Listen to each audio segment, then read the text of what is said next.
श्री गुरुदेव दत्त, श्री स्वामी समर्थ। बुधवार दिनांक 15 जानेवारी 2025 हा दिवस संक्रांतीचा करी दिन म्हणजेच किंक्रात म्हणून पाळावा। पौराणिक कथेनुसार या दिवशी जगदंबा रूपी संक्रांती देवीने किंकर नावाच्या असुराला ठार केले, जो तेथील प्रजेला खूप त्रासदायक ठरला होता। तर अशी ही मकर संक्रांतीची कर असते आणि याच पद्धतीने अन्य 6 ते 7 दिवस संपूर्ण वर्षभरामध्ये असे येतात की आपल्याला करी दिन आणि अशोक दिन म्हणून पाळावे लागतात। कदाचित तुम्हाला यात संक्रांतीचा दुसरा दिवस सुद्धा करी दिनच असतो। सूर्यग्रहण किंवा चंद्रग्रहण संपल्यानंतर दुसरा दिवस हा करीचा असतो, तो पाळावा। होळीचा दुसरा दिवस म्हणजे शनी पौर्णिमेचा दुसरा दिवस, ज्या दिवशी वीर नाचवण्याची पद्धत आहे तर ती सुद्धा होळीची करच असते। याशिवाय दक्षिणायनाचा दुसरा दिवस किंवा उत्तरायणाचा दुसरा दिवस हा सुद्धा करीचा दिवस म्हणून पाळतात आणि याला अयन करीन असं म्हटलं जातं। पंचांगामध्ये सुद्धा किंक्रांतीचा दिवस हा शुभ कार्यामध्ये अजिबात घेतला जात नाही, म्हणून किंक्रांतीला काही नियमांचे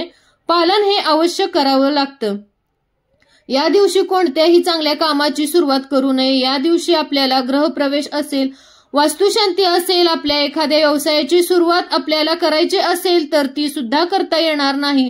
जागेचे भूमिपूजन असेल, एखाद्या गोष्टीचे उद्घाटन असेल, जसे की आपण काही नवीन दुकान व्यवसाय काहीतरी सुरू केलं तर ते उद्घाटन सुद्धा या दिवशी करणं टाळावं। म्हणजे आपल्याला सत्यनारायण पूजा सुद्धा या दिवशी करता येणार नाही। लहान मुलांचं जावळ असेल, मुंज विधी असेल, नामकरण विधी असेल किंवा गरोदर बायकांचे डोहाळे जेवण असेल, ओटी भरणं असेल, हळदी कुंकू बोरनान आपण मकर संक्रांतीच्या निमित्ताने करतो तर ते सुद्धा या दिवशी करू नये। आपण मागच्या वर्षी सुद्धा सांगितलं होतं की काही भागांमध्ये खास करून किंक्रांतीच्या दिवशीच लहान मुलांचे बोरनान करतात, काळे कपडे वगैरे घालून। तर ज्यांच्याकडे ही पद्धत आहे त्यांनी करा, पण बाकीच्यांनी नवीनच ही पद्धतीमध्ये सुरू करत नका, कारण प्रत्येक भागामध्ये वेगवेगळ्या पद्धती असतात आणि धार्मिक मान्यतेनुसार असं सांगितलं आहे की महिलांचे जे हळदी कुंकू असतं किंवा लहान मुलांचं बोरनान आपण या दिवशी म्हणजे संक्रांती निमित्त तर ते सुद्धा आपल्याला या दिवशी करता येणार नाही। मकर संक्रांतीची सुगड पूजा तुम्ही जर उचललेली नसेल तर त्यातला वौसा किंक्रांत झाल्यावर सवाष्णींना किंवा गाईला, तुळशीला तसेच आपल्या कुलदेवीला द्यावा। पण किंक्रांत हा दिवस यासाठी अजिबात योग्य नाही। किंक्रांतीला संक्रांतीचे सुगड पाहत नाही। संक्रांती दिवशी तुम्ही ती पूजा काढून घेतलेली नसेल तर ती आहे तशी झाकून ठेवा।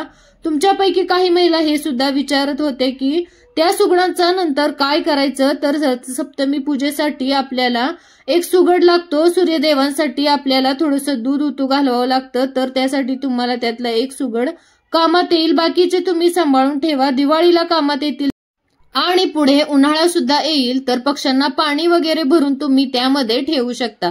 तसेच आता सध्या थंडी चालू आहे, अजून सुद्धा काही दिवस ती असेल तर आपल्याला थंडीमध्ये चहा वगैरे पिऊ वाटतो, तर कुल्हड चहा बनवण्यासाठी किंवा मातीच्या मडक्यातला चहा तुम्हाला पिण्याची इच्छा असेल तर मातीच्या भांड्यात आपण खास करून म्हणूयात तर तो चहा बनवण्यासाठी तुम्हाला या बोळक्यांचा वापर करता येईल। त्याचबरोबर आपल्याला बऱ्याच वेळा सर्दी पडस होतो, खोकला होतो, तर मग यासाठी सुद्धा तुम्हाला जर हळदीचा काढा बनवायचा असेल तर हळद आणि दुधाचा तर तो तुम्ही या भांड्यात किंवा या बोळक्यामध्ये बनवाल तर तो अतिशय चांगल्या चवीचा लागतो आणि आपल्या घशाला किंवा सर्दीला लवकरच आराम पडतो, कारण ते मातीचे भांडे असते, त्यामध्ये कोणताही पदार्थ आपण बनवला तर तो जुना म्हणजेच जुनं ते सोनं आणि चव ही अतिशय चांगली लागते। किंक्रांतीला कुणाच्याही घरचं अन्न ग्रहण करू नये, ज्याला परान्न असं म्हटलं जातं। मांसाहार देखील टाळावा, तिळगुळ वाटू नये, केस कापू नये, नखे कापू नये, सूर्योदयानंतर केस विंचरू नये, ते टाळावे, लांबचा प्रवास टाळावा, मातीच्या चुली किंवा सारवणाचं घर असेल तर ते या दिवशी कोणत्याही प्रकारचं सारवण काढू नये, अंगणामध्ये शेण सडा टाकणं टाळावं, या दिवशी शेणात हात घालणं देखील वर्ज्य मानलं जातं। तुळशीची पानं किंक्रांतीच्या दिवशी अजिबात तोडू नये, घरामध्ये शांतता आणि संयम ठेवावा, नाहीतर वर्षभर कटकटी होतात। असं म्हटलं जातं करीच्या दिवशी जो करकर करतो किंवा कटकट करतो त्याला वर्षभर पाठीमागे कटकटच लागते। तर हा दिवस तुम्हाला अतिशय चांगल्या पद्धतीने घालवायचा आहे, आपल्या तोंडावर संयम ठेवायचा आहे। एवढं जरी तुम्ही केलं तर भरपूर गोष्टी व्यवस्थित होऊ शकतात।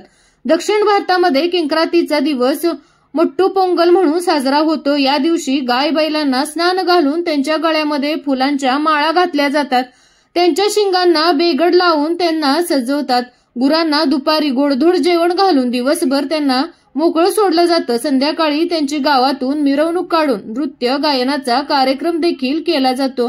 म्हणजे ज्या पद्धतीने आपण महाराष्ट्रीयन लोक पोळा वगैरे साजरा करतो तर त्याच पद्धतीने दक्षिण भारतामध्ये साजरा होत असावा। आता बघा, मकर संक्रांतीचा दिवस हा प्रत्येकाचाच धावपळीचा असतो आणि प्रत्येक व्यक्तीला आपण त्या दिवशी भेटलो असं काही होत नाही। कधी कधी काही व्यक्तींची भेट किंवा आपले जे नातेवाईक मंडळी असतात त्यांची भेट आपली दुसऱ्या दिवशी होते। पण किंक्रातीला कुणालाही जर तिळगुळ द्यायचे असतील तर तुम्ही ते किंक्रातीच्या दुसऱ्या दिवशीपासून रथसप्तमीपर्यंत कधीही देऊ शकतात। म्हणजे तसं पाहायला गेलं तर मकर संक्रांत ही किंक्रातीचा दिवस सोडून रथसप्तमीपर्यंत आपण साजरी करू शकतो। पण त्यामध्ये आपल्याला सुगड पूजा वगैरे करता येत नाही। पण आपण एकमेकांना तिळगुळ वाटण्याचं किंवा हळदी कुंकू करण्याचं, बोरनान करण्याचं, त्याचबरोबर काही दानधर्म आपल्याला करायचं असेल तर ही कामे करू शकतो। मकर संक्रांतीच्या या दिवशी म्हणजे किंक्रातीला आपल्या महाराष्ट्रामधील काही भागामध्ये अशी पद्धत आहे की भोगीच्या दिवशी आपण जी भाजी आणि भाकरी बनवतो तर त्यातलीच काही भाजी भाकरी मुद्दाम ठेवतात, म्हणजे बनवतात। त्या दिवशी थोडीशी जास्त भाजी भाकरी बनवली जाते आणि त्यातली उरलेली भाजी भाकरी मातीच्या बोळक्यांमध्ये किंवा मातीच्या भांड्यांमध्ये झाकून ठेवली जाते आणि अशी ही शिळी भाजी भाकरी त्या दिवशी खाण्याची पद्धत आहे। ज्यांच्याकडे ही पद्धत असेल त्यांनी तसं करा, म्हणजे ती भाजी भाकरी खा।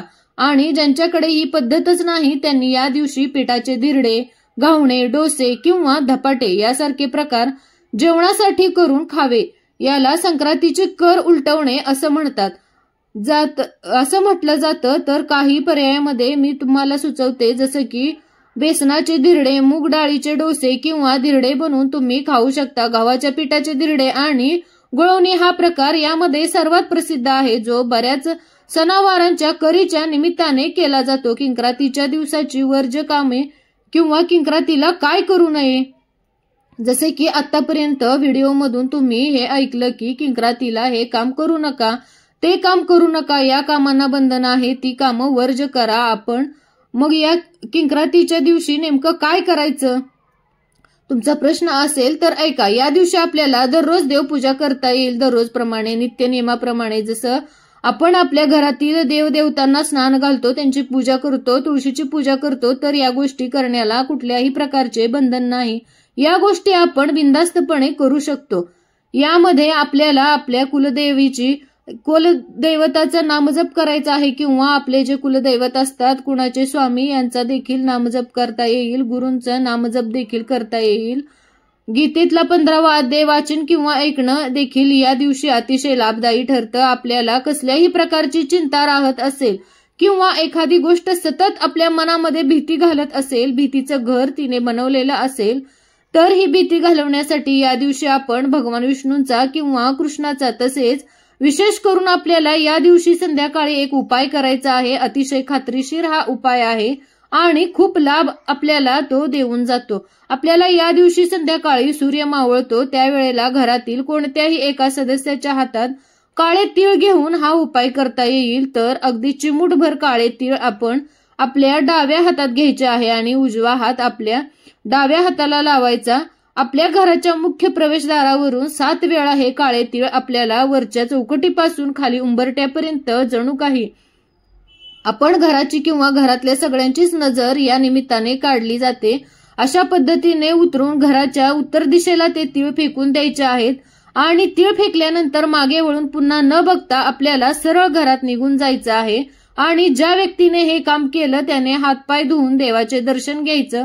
ओम नमः शिवाय किंवा महामृत्युंजय मंत्र हा यावेळेस तुम्ही म्हणू शकता। काळे तीळ नसतील तर तुम्ही काय वापरू शकता, तर मीठ घेऊन तुम्ही हा उपाय केला तरी पण चालेल। चुलीचं किंवा तव्याचं काळं लावलेली भाकर किंवा चपातीचा तुकडा घेऊन सुद्धा तुम्ही सेम याच पद्धतीने हा उपाय करू शकता, म्हणजे घराची नजर उतरू शकता किंवा घरातल्या सदस्याची नजर उतरवली तरीही चालेल। या व्हिडिओमध्ये मी तुम्हाला किंक्रातीची म्हणजे संक्रांतीच्या दुसऱ्या दिवशीची धार्मिक दृष्ट्या प्रचलित असलेली सर्व माहिती देण्याचा प्रयत्न केला। कमेंट करून नक्कीच श्री स्वामी समर्थ लिहा. व्हिडिओ आवडला असेल तर लाईक करा, जास्तीत जास्त लोकांना पाठवा आणि याच पद्धतीने नवनवीन माहितीचे व्हिडिओ पाहण्यासाठी आजच आपल्या चॅनलला सबस्क्राईब करा. श्री स्वामी समर्थ.